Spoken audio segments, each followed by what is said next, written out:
Yo te di mi sonrisa. Monsieur Carrère, est-ce que vous voulez bien nous raconter votre bourdigou, à vous, celui de vos ancêtres?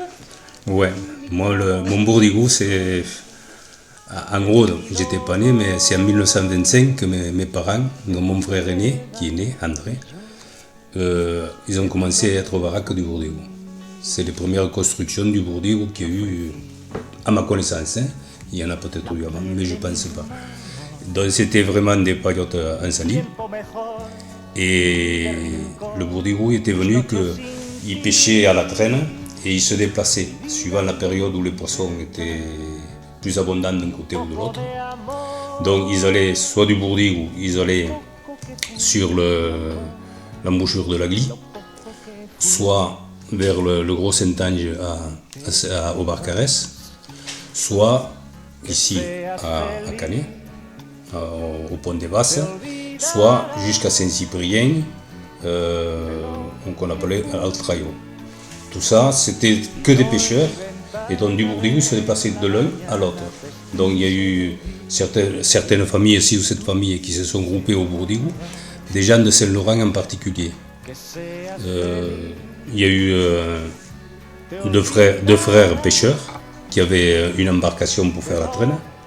Et il y avait surtout avant la guerre, des réfugiés espagnols ou même des trucs, on peut dire que c'était vraiment des gens de misère.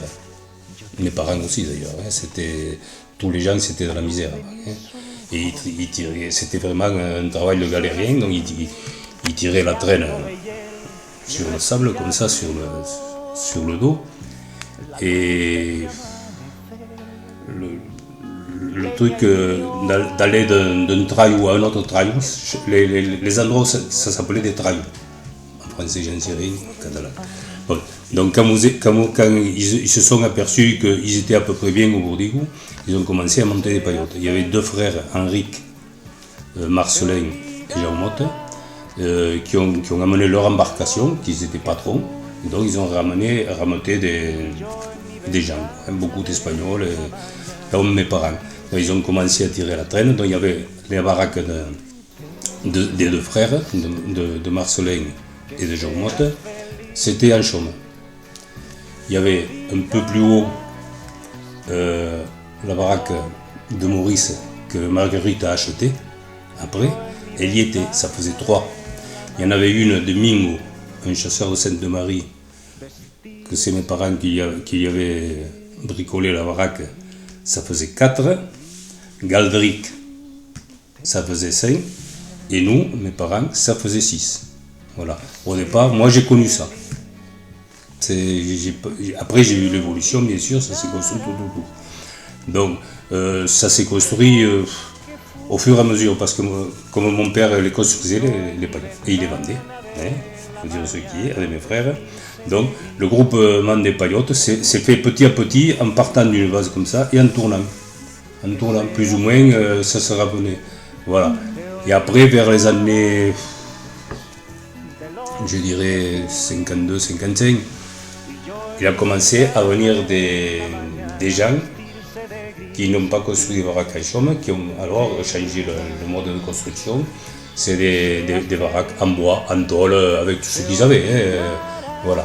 Et là, c'est pareil, mais c'est parti de là, et petit à petit, ça s'est poussé, ça a grandi, et pendant 20 ans, on est arrivé, mettons, de 6 paillotes au truc, on est arrivé à environ 5000 personnes. La famille était, en dehors de construire des paillotes, ils étaient pêcheurs? Ma famille était pêcheur. D'accord. Oui. Donc, c'est cet aspect aussi intéressant, parce que mon père était pêcheur avant. Il a même été pêcheur sur l'étang de Sals, au Beau qu'on appelait. C'est-à-dire, maintenant c'est le chalut de maintenant. C'est-à-dire avec deux grandes barcasses à voile, il tirait, il était embarqué là-dessus. Ça, il le faisait à l'étang de Sals tout en habitant au bourdigou. Hein. Voilà.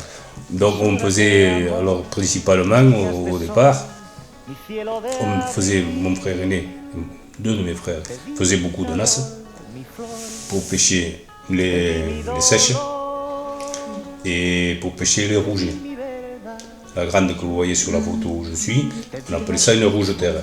Parce qu'on y mettait de la viande à l'intérieur, les rouges rentraient pour manger la viande, c'était un appât quoi. Et ils étaient pris quoi. Tiempo mejor, mi humilde rincón, mis noches sin ti, mi vida y mi libertad, y un poco de amor, lo poco que fui, mi amor, lo poco que fui.